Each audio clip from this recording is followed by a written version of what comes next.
성도 여러분, 안녕하셨습니까? 네. 자꾸 사랑한다고 하니까 좋네요. 그죠? 네, 맞습니다. 아름다운 찬양 감사합니다. 저희 교회는 참 지휘자들이 여러 분 계셔서 오늘 또 우리 김현재 집사님이 첫 지휘를 저희 교회에서 하셨네요. 정말 감사합니다. 아름다운 찬양입니다. 찬양 대원들이 좀 많이 빠졌는데도 아주 힘찬 찬양으로 하나님께 영광을 돌려주셨습니다. 고맙습니다. 오늘은 끝까지 사랑이라는 제목으로 함께 말씀을 드리겠습니다. 우리 요한복음 13장 1절 말씀이 본문의 말씀입니다. 우리 함께 읽겠습니다.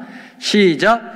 6월절 전에 예수께서 자기가 세상을 떠나 아버지께로 돌아가실 때가 이룬 줄 아시고 세상에 있는 자기 사람들을 사랑하시되 끝까지 사랑하시니라. 변함없는 끝까지의 사랑은 참 감동을 줍니다. 어떤 청년 남녀가 목숨을 걸고 둘이 서로 사랑을 했습니다. 그런데 남자가 군대 영장을 받고 군에 입대를 했고 얼마 안 있어서 바로 월남전에 또 파병을 해서 가게 되었습니다. 치열한 전투에서 그만 이 청년은 큰 부상을 입어서 양팔을 다 잃어버리고 말았습니다. 그는 자기가 애인이 그 양팔이 없는 자기 모습을 보면 갈등하고 힘들어할까 봐 전사했다고 거짓 정보를 보냈습니다. 너무나 사랑했기 때문에 그렇게 이야기했습니다. 그는 눈물을 흘리며 자기 애인이 훌륭한 남자를 만나서 훌륭한 그러한 행복한 삶을 살기를 바라는 마음으로 조용히 기도했습니다. 그리고 그는 한국에 돌아와서 아무도 모르는 곳에 숨어서 살았는데요. 몇 년이 지나면서 그 애인을 잊을 수가 없었어요. 너무 보고 싶었어요. 그래서 수소문 끝에 주소를 알아내었고요. 먼 발치에서라도 애인의 얼굴을 한번 보려고 찾아갔습니다. 그리고 먼 담장 너머로 그 애인이 사는 가정을 살펴봤는데요. 세상에 자기가 그토록 사랑했던 이 애인의 남편은 양팔과 양다리가 없는 사람이었습니다. 몸뚱이만 있는 사람과 같이 살고 있는 거예요. 자기 목숨보다 더 사랑한 애인을 생각하면서 월남전에서 팔다리를 잃은 사람을 일부러 찾아가서 그에게 헌신하며 살고 있었던 모습을 보게 된 것입니다. 그 애인의 끝까지 변함없는 그 뜨거운 사랑에 그는 눈물을 흘렸습니다. 여러분, 이 세상에 이런 아름다운 그러한 이성 간의 사랑이 얼마나 있겠습니까? 참 드문 일이죠. 변하지 않는 끝까지의 사랑은 이처럼 우리의 마음에 감동을 깊이 주는데요. 이 세상의 사람들은 대개 사랑을 변질시키죠. 그러나 우리에 대한 예수님의 그러한 사랑은 끝까지 변함이 없습니다. 여러분, 그렇게 믿으세요? 네. 왜냐하면 주님께서 이 마지막 이제 가시기 직전에 얼마나 우리를 사랑하셨는지를 사도 요한은 이렇게 표현했지 않습니까? 네. 세상에 있는 자기 사람들을 사랑하시되 끝까지 사랑하시니라. 이 끝까지 사랑, 갈 때까지 가도록 사랑하는 것을 끝까지 사랑이라고 하고 있는데요. 우리 예수님의 이 끝까지의 사랑에는 저는 세 가지의 끝의 의미가 있다고 생각을 합니다. 첫 번째로는 공간적 끝까지 사랑이 있고요. 두 번째로는 시간적인 끝까지 사랑하는 사랑이 있고, 세 번째로는요, 죄된 인간을 향한 끝까지 사랑이 있다고 저는 생각을 합니다. 첫 번째, 이 공간적인 끝까지 사랑은 뭔가? 주님께서 이런 마지막 말씀을 남기고 가셨죠. 사도행전 1장 8절 다 외우시는 말씀인데요, 한번 또 같이 외워볼까요? 오직, 시작. 오직 성령이 너에게 임하시면 너희가 권능을 받고 예루살렘과 온 유대와 사마리아와 땅끝까지 이르러 내 증인이 되리라 하시니, 주님이 이 복음을 어디까지 전하라고 그랬습니까? 땅끝까지라고 말씀하셨습니다. 공간적인 끝을 이야기하는 것입니다. 주님의 사랑에서 제외된 공간은 없습니다. 여러분들이 잘 알다시피 요한복음 3장 16절에 하나님이 세상을 이처럼 사랑하사 할 때 세상이 뭐라고 그랬어요? 코스모스라고 그랬죠. 이 코스모스는 우주적인 보편적이라고 그랬어요. 우리 하나님이 우주를 사랑하셨다. 땅끝까지 모든 족속과 방언과 백성까지 사랑하시는 주님의 모습을 우리에게 보여주시고 있는 것이죠. 자, 그렇다면 우리 하나님의 사랑의 범위는 우주 끝입니다. 누구도 여기에 제외될 수 없는 끝을 이야기합니다. 두 번째로는 시간적 끝을 주님은 말씀하셨습니다. 시간적인 끝까지 사랑은 어디에 나올까요? 역시 주님께서 마지막 우리에게 남겨두시고 가신 그 위대한 이시상 명령에 나오는 말씀입니다. 마태복음 28장 19절은 제가 읽고요, 20절은 같이 읽겠습니다. 그러므로 너희는 가서 모든 족속으로 제자를 삼아 아버지와 아들과 성령의 이름으로 침례를 주고, 시작. 내가 너희에게 분부한 모든 것을 가르쳐 지키게 하라. 볼지어다 내가 세상 끝날까지 너희와 항상 함께 있으리라 하시니라. 여기에는 세상 끝날이라고 말씀하고 있습니다. 시간입니다. 여러분, 아주 마지막까지라는 표현입니다. 공간적으로는 세상 어느 끝까지, 시간적으로는 이 지구의 촌이 마지막을 고하는 종말 때까지, 그때까지 주님은 우리를 끝까지 사랑하셔서 함께 하신다라고 말씀하고 계십니다. 자, 세 번째가 뭐죠? 세 번째는 죄된 인간을 향한 끝까지의 사랑입니다. 여러분, 인간이기를 포기한 사람을 뭐라고 그래요? 인간 말종이라고 합니다. 그런 소리 들어보셨어요? 저 사람은 인간 말종이야. 말이라는 것은 끝말자고 종도 종친다, 이거 끝이라는 것이에요. 아주 더 정을 필 수 없는, 개정에 정이 없는 그런 존재를 말종적 인간이라고 얘기하거든요. 인간이기를 포기한 존재, 그런 원수까지라도 끝까지 사랑하시겠다고 하는 것이 바로 위대하신 우리 하나님의, 예수님의 사랑인 것을 여러분 감사하시게 되길 바랍니다. 여기 이렇게 표현했습니다. 잘 아시죠? 산상보훈에 또 내 이웃을 사랑하고 누구를 미워하라? 원수를 미워하라 하였다는 것을 너희는 들었지만 나는 너에게 이르노니 너희 원수를 뭐 하라고요? 사랑하라. 자기로 볼 때, 개인적으로 볼 때 인간 말종인 사람도 뭐 하라는 거예요? 사랑하라는 것이에요. 너희를 핍박하는 자를 위하여 기도하라. 이게 끝까지, 인간도 끝까지 사랑하는 거예요.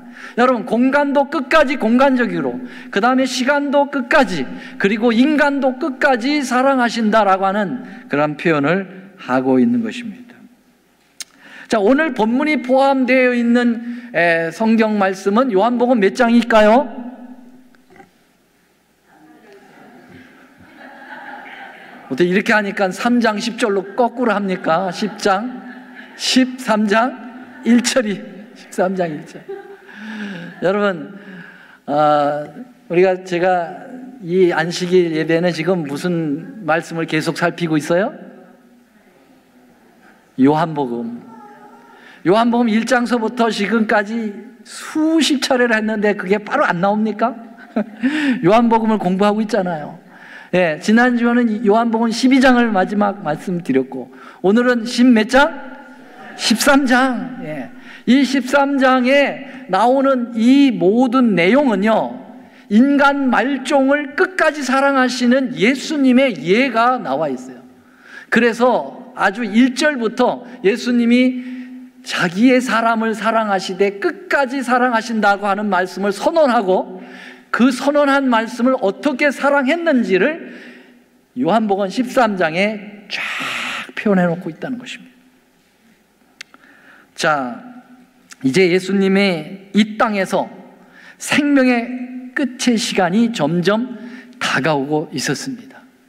다시 말하면 십자가가 가까워하고 있다는 것이죠. 그런데 그 예수님의 죽음을 향하여 가는 길에 그 마지막 생명조차 더 재촉하는 자들이 있었습니다.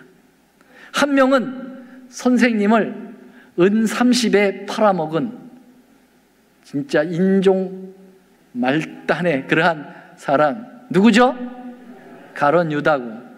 또 한 사람은 선생님이 12학생의 반장으로 세워줬는데 그 반장 역할을 예수님을 저주하고 맹세하고 3번이나 부인하는 일에 써먹은 또 하나의 진짜 웃기는 인간, 누구죠? 베드로. 이 두 인물이 바로 요한복음 13장에 언급이 되고 있다는 것입니다.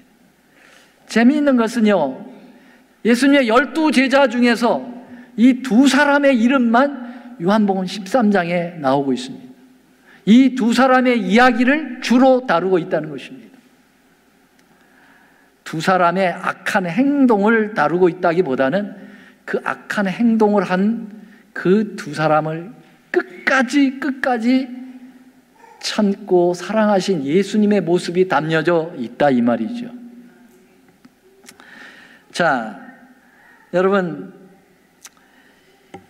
은 30에 예수 자기 선생님을 팔아버린 인간 말종 유다를 포기하지 않은 예수님의 모습을 먼저 좀 살펴보도록 하죠. 여기 시대의 소망에는 이렇게 표현하고 있습니다. 이 유혹을 받은 영혼을 다루심에 있어서 예수님의 오래 참으심은 참으로 놀라웠다. 노란 글씨 같이 읽어볼까요? 시작. 유다를 구원하기 위하여 하실 수 있는 일은 무엇 하나 하지 않으신 것이 없었다. 예수님께서 그 자기를 팔아버린 그 제자 가룟 유다를 위하여 어느 것 하나 안 해본 것이 없다. 끝까지 모든 것을 다 기울여 보셨다라고 표현하고 있습니다. 자, 이제 다락방에서 주님의 최후의 유월절 만찬을 준비하고 계셨습니다. 제자들이 모였습니다. 장소도 제공됐습니다. 음식도 나와 있습니다. 이제 먼저 해야 될 일이 뭐죠? 이제 손과 발을 닦아야 되는 그러한 결례의식이 필요합니다. 그러나 12제자 중 아무도 남의 발을 씻기려고 하지 않고 있습니다. 왜냐하면 남의 발을 씻기는 것은 누가 하는 일이기 때문에 그렇죠. 종들이나 하는 것이기 때문에 그렇습니다. 그래서 이 12제자들이 서로 눈치를 보면서 누가 종이 될 거냐 이거예요. 자기는 종이 되기 싫어요. 난 종이 되기 싫어요. 누가 종이 돼서 내 발을 씻겨주기를 원하는 거예요. 아무도 일어서려고 하지 않습니다. 정말 갑자기 분위기가 어색해졌습니다. 서로 눈치만 보고 있을 때, 이때 분연히 한 분이 일어났습니다. 그분이 누굽니까? 선생님이신 예수님이 일어나신 거예요. 일어나셔서 허리에 수건을 동이시고 제자들의 먼지 묻은 발을 하나씩 닦아가고 있으셨죠. 여러분, 제일 먼저 누구의 발을 닦았다고 생각하십니까? 언제나 예수님이 딱 자리를 하고 있으면요, 오른편에는 사도 요한이 딱 예수님 옆을 파고들었다고 그랬어요.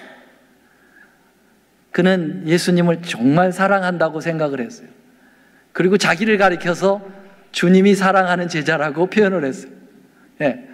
그래서 자기는 예수님, 누구보다도 예수님 사랑하기 때문에 오른편을 딱 차고 들읍니다. 먼저 앉으면. 그리고 왼편을 차고 든 자가 누굴까요? 가룟 유다입니다. 가룟 유다는 예수님에게 잘 보여야만 한 자리를 해먹어야 되기 때문에, 요한에게는, 요한이 좀 나이가 젊으니까 재빨라가지고 행동을 뒤따라가지 못해요. 그러니까 그 남은 자리, 왼쪽 자리를 딱 파고드는 거죠. 예수님께서 이제 제자들의 발을 씻기실 때 오른편을 돌아서 요한의 발을 씻기실 수가 있겠어요? 그러나 예수님은 그렇게 하지 않으셨어요. 예수님은 왼편으로 돌아서서 유다의 발을 씻기기 시작하셨습니다. 왜냐하면 왼편에는 이제 곧 자기를 마지막 팔로 나가는 그러한 제자이기 때문에 어떻게든지 그 제자에게 다시 붙들어 놓고자 하는, 돌아오게 하고자 하는 그 선생님의 사랑의 갈망이 있었던 것이죠. 저 같으면 아주 꼴 보기가 싫어가지고 오른쪽으로 돌렸을 거예요. 예수께서 발을 씻기실 때 유다의 마음은 어땠을까요? 유다의 마음은 어떤 마음을 가지고 있었을까? 이제 곧 자기는 이 선생을 팔러 나갑니다. 그런데 그 선생이 내 발을 씻겨주고 있어요. 이제 자기를 팔기 위하여 이 발을 걸어서 나가야 되는데 그 발을 씻겨주고 있는 거예요. 여러분 같으면 어떤 마음을 가질까요? 시대의 소망은 그 장면을 이렇게 표현하고 있습니다. 구주의 손이 더럽혀진 발을 씻기시고 수건으로 닦으시는 순간, 노란 글씨 시작. 유다의 마음은 시종 그의 죄를 회개하려는 충동으로 떨렸다 그랬어요. 자기도 양심이 있지. 충동에 떨렸어요. 그러나 유다는 자신을 낮추려 하지 아니었대요. 그는 회개에 대하여 그의 마음을 굳게 닫아버리고 만 것입니다. 안타깝습니다. 정말 거기서 유다는 회개할 수 있는 아주 절호의 기회가 왔는데 그 절호의 기회를 그는 마음을 닫아버린 거예요. 이것이 주님께서 유다를 향하여 회개하도록 호소한, 행동으로 호소한 첫 번째 일이었습니다. 여러분, 오늘 제 말씀을 설교 말씀을 들으면서 예수님이 가룟 유다에게 몇 번이나 호소를 하고 있는지를 여러분 보시게 되길 바랍니다. 몇 번 호소한 것 같아요? 한번 짐작해 보세요. 유다가 예수님을 팔러 나가기 전까지 이 자리에서, 이 마지막 만찬 자리에서 예수님은 몇 번 여러분 유다에게 돌아오도록 신호를 줬던 것 같습니까? 틀려도 안 때릴 테니까 얘기해 보세요. 몇 번? 3번? 4번? 좀 들어보시죠. 몇 번인가? 자, 첫 번째 행동이 지나갔습니다. 발을 닦아주면서 주님은 그의 발을 제일 먼저 닦아주면서 돌아오도록 호소한 것입니다. 끝내 마음을 닫아버렸죠. 주님이 두 번째 호소를 하십니다. 베드로의 이제 발을 씻깁니다. 베드로 차례가 되었을 때 베드로 뭐라고 그래요? 선생님이 어떻게 제 발을 씻기십니까? 저희들이 발을 씻게. 그럼 먼저 일어나서 씻어야지. 가만히 앉아 있다가 예수님 와서 씻기려고 그러니까 우리가 씻겨야지. 말도 안 되는 소리. 베드로가 예수님에게 거절을 했어요. 그랬더니 예수님께서 내가 네 발을 씻기지 않으면 너와 나하고는 상관이 없다고 그랬어요. 그랬더니 베드로 허풍이 뭐라고 그랬어요? 그러면 제 몸도 다 씻겨주시죠. 그랬어요. 예수님께서 너 한번 뭐 한 자는, 목욕한 자는 발밖에 씻을 필요가 없다. 이 목욕을 했다라는 말은 침례를 받은 자는 뭐 하다고요? 침례를 받은 자는 다시는 또 침례 받을 필요 없이 발만 닦으면 된다. 그렇게 말씀을 하셨어요. 자, 그러면서 예수님께서 이어서 말씀하셨습니다. 뭐라고 말씀하셨느냐면 11절입니다. 이는 자기를 팔 자가 누구인지 아심이라. 그러므로 다는 깨끗하지 아니하다 하시니라 그랬어요. 너희가 깨끗하나 다는 아니라 그랬어요. 너희들이 다 깨끗하다. 그러나 하나는 아니다 그랬어요. 그 하나를 누구를 가리켜 얘기하는 걸까요? 유다, 저 친구는 아니라는 거예요. 왜냐하면 저 친구의 마음에 지금 뭔가 흑심을 가지고 있다는 거죠. 그 말은 뭐냐면은 예수님께서 유다에게 말씀하시는 거예요. 네가 나를 팔 걸 알고 있어. 돌아와. 그러한 두 번째 호소였거든요. 예. 여기 그 확실한 그 예수님이 유다에게 하는 말씀이라는 확신을 주는 게 뭐죠? 여기 하늘색 글씨요. 이는 자기를 팔 자가 누구인 줄을 아심이라. 유다를 두고 생각하고 말씀하신 두 번째 호소입니다, 여러분. 유다가 반응하지 않았어요. 거기에 다시 마음을 닫습니다. 자, 이렇게 해도 안 되자 주님은 세 번째 호소를 합니다. 예수님이 유다에게 세 번째 호소는 여러분 구약 성경에 예언된 말씀을 인용해서 주님은 호소합니다. 구약 성경에 이미 예수님의 제자 중에 하나가 예수님을 팔 것에 대하여 예언되어 있을까요? 예언 안 돼 있으면 제가 왜 여기서 얘기를 합니까? 예언됐을까 안 됐을까요? 되어 있습니다. 어디에 되어 있습니까? 구약 성경 어디에요? 시편 41편 9절입니다. 다 같이 읽어볼까요? 시작. 나의 신뢰하는 바 내 떡을 먹던 나의 가까운 친구도 나를 대적하여 그의 발꿈치를 들었나이다. 이거 유다 얘기 아니에요?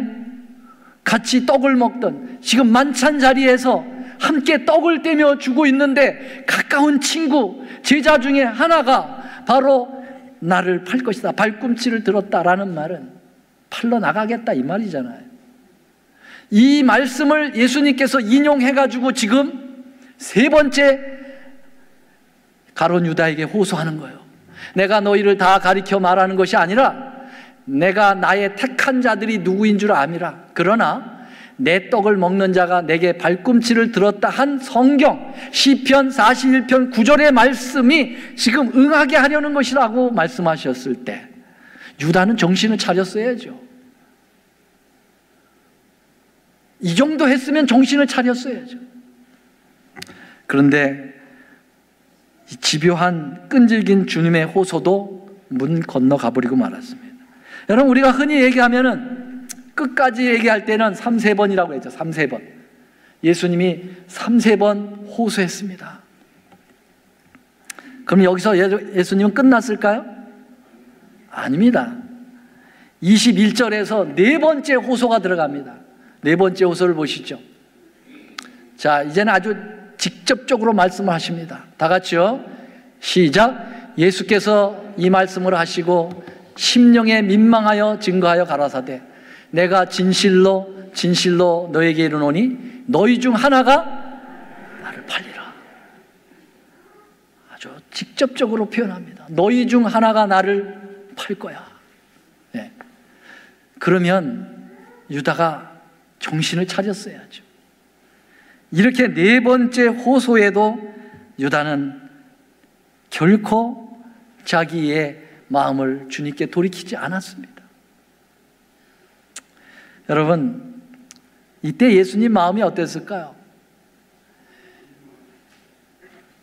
이놈 진짜 괘씸한 놈이네. 네가 한번 끝까지 가보겠다는 거야? 그러면서 예수님께서 막 분노해서 너희 중에 나를 팔리라, 하나가 나를 팔리라 라고 말씀하셨을 때 마음이 뭐라고 그랬냐면 그 심령에 민망하여 그렇게 얘기했어요. 이 민망하다라는 말은 여러분 긍휼히 여기다, 정말 불쌍히 여기다라는 뜻이에요. 괘씸하게 여긴 게 아니라 불쌍히 여겼다는 사실을 우리에게 보여주고 있습니다. 자, 포기할 만도 하시죠. 그런데 예수님은 다섯 번째 마지막 호소를 하십니다. 다섯 번째 호소를 보시죠. 요한복음 13장 26절입니다. 시작. 예수께서 대답하시되 내가 한 조각을 찍어다가 주는 자가 그니라 하시고 그 한 조각을 찍으셔다가 누굴 갖다 줬어요? 가룟 유다 시몬의 아들 유다를 주셨다. 너희 중에 누가 하나가 나를 팔리라 이렇게 말씀하셨더니 그랬더니 제자들이 누구예요? 그런데 예수님이 잠시 후에 떡을 딱 떼어가지고 딱 찍어가지고 누굴 갖다 줬어요? 유다를 주면서 이 떡을 받은 자가 그이라 그랬어요. 그러면 너야 그런 얘기 아니에요. 이 말은 뭐냐면 꼭 찍었다는 거죠. 여러분, 우리 주님이 우리를 꼭 찍어 사랑한다는 사실을 알아야 돼요. 주님께서 사랑하지 않았다면 왜 이렇게 하시겠어요? 팔든 말든 네가 그냥 너희 인생은 네가 끝내는 거야 이제. 그런데 끝까지 찍어서 사랑하셨잖아요. 여러분, 자기를 그렇게 계속해서 팔고 원수의 짓을 하는 그에게 5번이나, 여러분 자그만치 3-4번도 아니고 5번이나 끝까지 찍어가지고 사랑한다라고 하는 것을 표현하신 우리 주님의 모습입니다. 이래서 그 떡을 주었을 때 여러분, 유다가 마음을 얼마나 강팍하게 했는지, 주님의 마음은 막아버리고, 그리고 누가 그 순간 들어갔는지 아십니까? 오히려 사단이 그 안에 들어갔다고 그랬어요. 13장 27절, 조각을 받은 후 곧 누가 들어갔어요? 사탄이라는 놈이 그 속에 들어갔습니다. 이제는 예수님이 더 할 수가 없어요. 그래서 예수님이 마지막 하신 말씀이 뭐예요? 내 하는 일을 속히 하라. 어떻게 할 수가 없습니다. 여러분, 정말 슬픈 어조로 말씀하셨을 거예요. 눈물이 글썽이시며 말씀하셨을 거예요.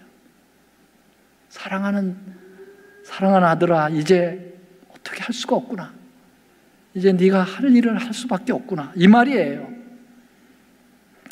여러분, 사람의 마음에 자유의지를 허락하셨기 때문에 사람을 강제할 수 없으신 하나님의 한계를 보여주시는 모습이에요.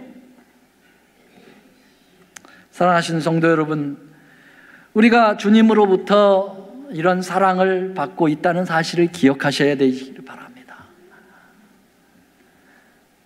한 영혼을 사랑하시되 이렇게 최선을 다하신 주님을 우리의 주님으로 모시고 있는 것 감사하지 않습니까, 여러분? 여러분, 이것은 비단 가룟 유다의 얘기뿐일까요?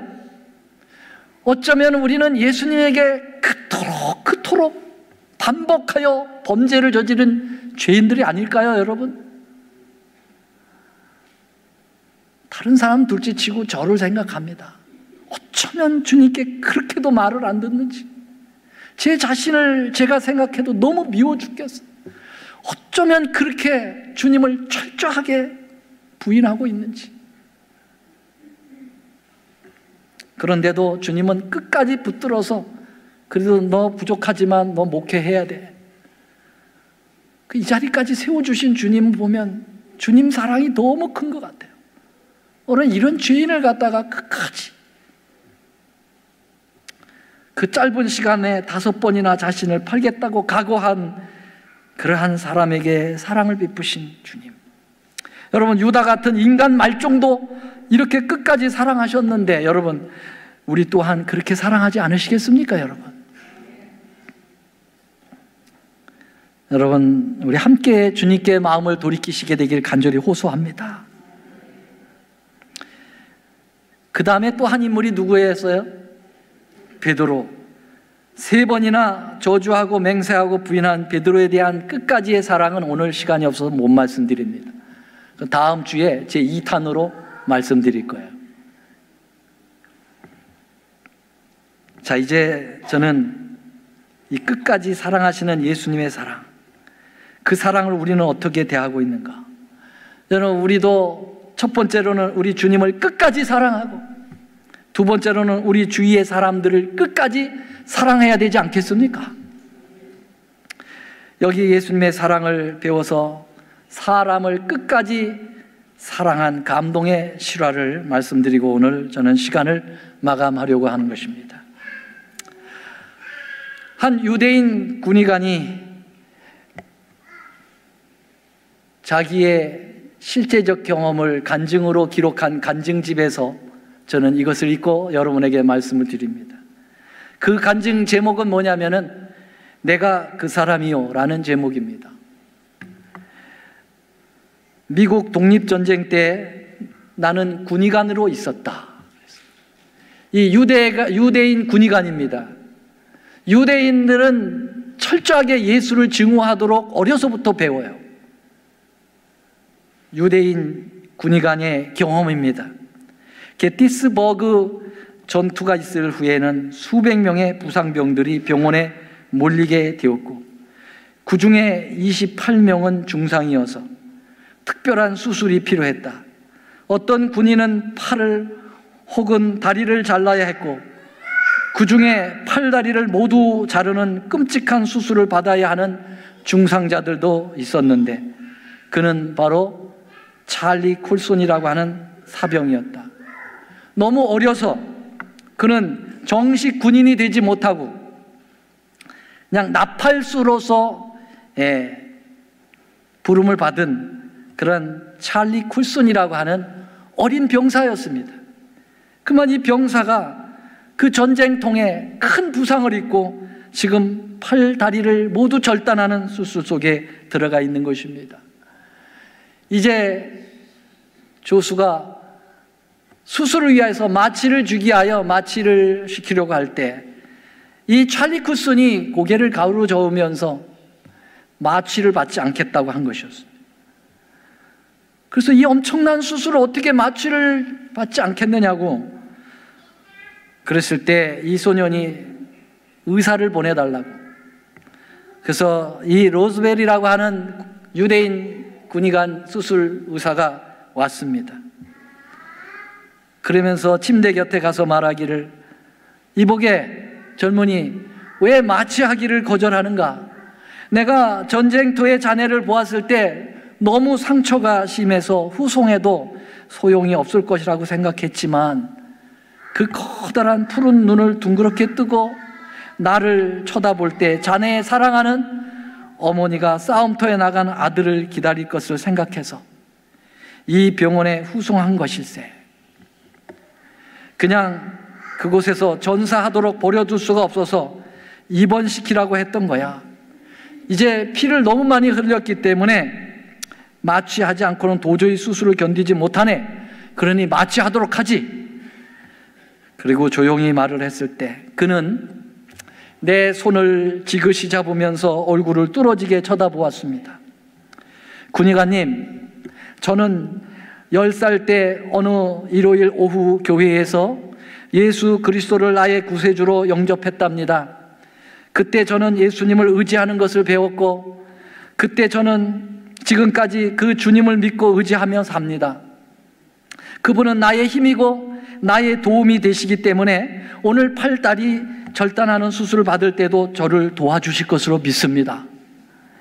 그때 찰리가 나를 바라보던 그 따뜻한 눈길을 나는 결코 잊을 수가 없었다. 난 그때 예수를 증오하고 있었지만 그 소년이의 자기 주님에 대한 충성심에는 감복하지 않을 수가 없었다. 그가 끝까지 그 예수를 사랑하고 의지하는 것을 볼 때 내 마음에 무엇인지 뭉클함을 느꼈고 나는 최선을 다했다. 군목을 만나기를 원하는지를 물어 먼저 수술 전에 군목을 만나게 해 주었다. 군목은 곧 다가와서 그를 만나자마자 천막 집회에서 여러 번 만났던 것을 기억하면서 찰리, 정말 이렇게 심하게 되어서 만나게 되니 마음이 너무나도 아프구나. 목사님, 저는 괜찮습니다. 군의관님은 제게 마취를 하자고 하셨지만 싫다고 했죠. 만일 주님이 저를 부르신다면 맑은 정신으로 그분께 가려고 해요. 여러분, 마취를 당하여서 흠이한 가운데 죽을 수 있다는 거죠. 그렇게 하고 싶지 않다는 거예요. 맑은 정신으로 내가 죽을 때 주님의 부름을 받겠다는 거예요. 찰리, 자네는 죽지 않네. 하지만 주께서 부르신다면 내가 혹 도와줄 것이 없는가? 목사님, 제 베개 밑에 손을 좀 넣어주세요. 작은 성경책 거기 있죠? 거기 제 어머니 주소가 있는데요. 목사님께서 편지 한 장 써주세요. 제가 집을 떠난 날부터 하루도 성경을 읽지 않거나 기도하지 않고 그냥 지낸 적이 없다고 말입니다. 그리고는 내게 머리를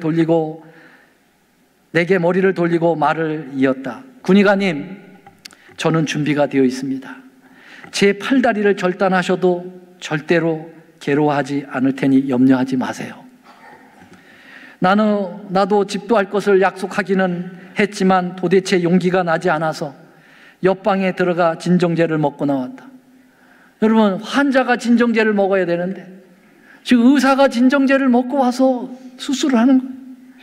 내가 살점을 자르고 뼈를 절단하는 동안에 찰리는 베갯머리를 입으로 꼭 물은 채, 오 예수님, 제 곁에 계셔서 저와 함께 하소서 하며 약속대로 끝까지 아픔을 잘 참았다.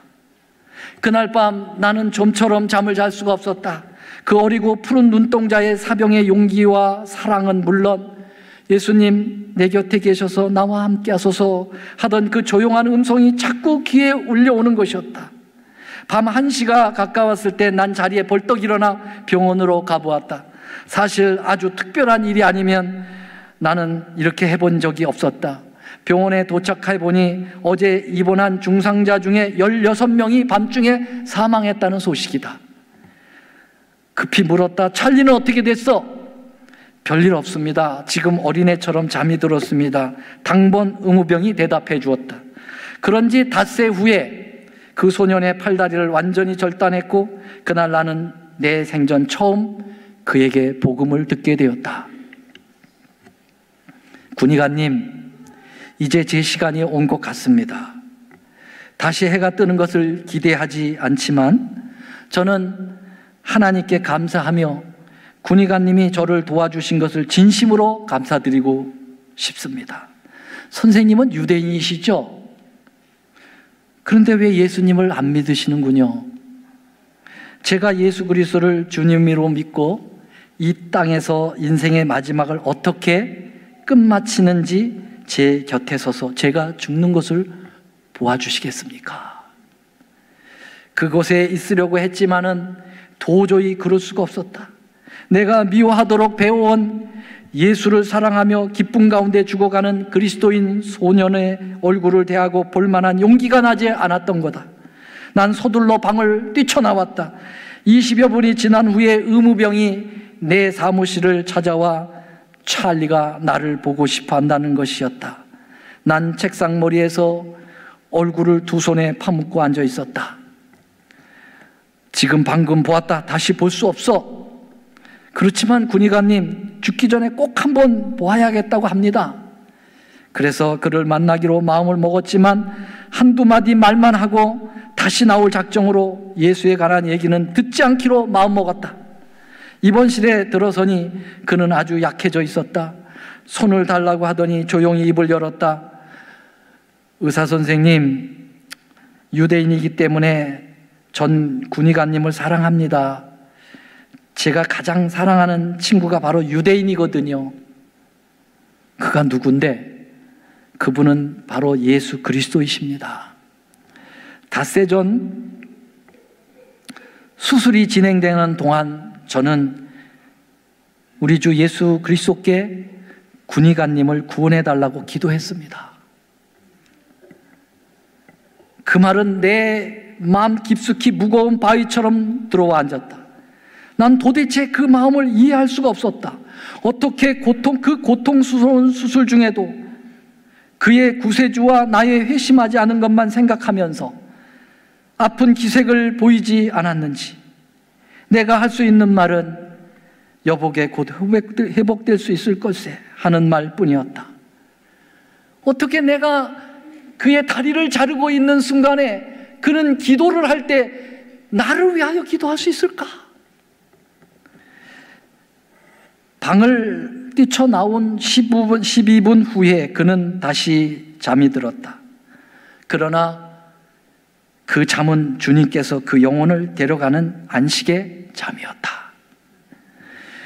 전쟁 중에 병원에서 수백 명이 전사에 나갔지만 내가 무덤까지 따라간 것은 찰리 쿨슨이 죽은 때 한 번뿐이었다. 10리 이상 되는 곳까지 가서 그가 묻히는 것을 지켜보았다.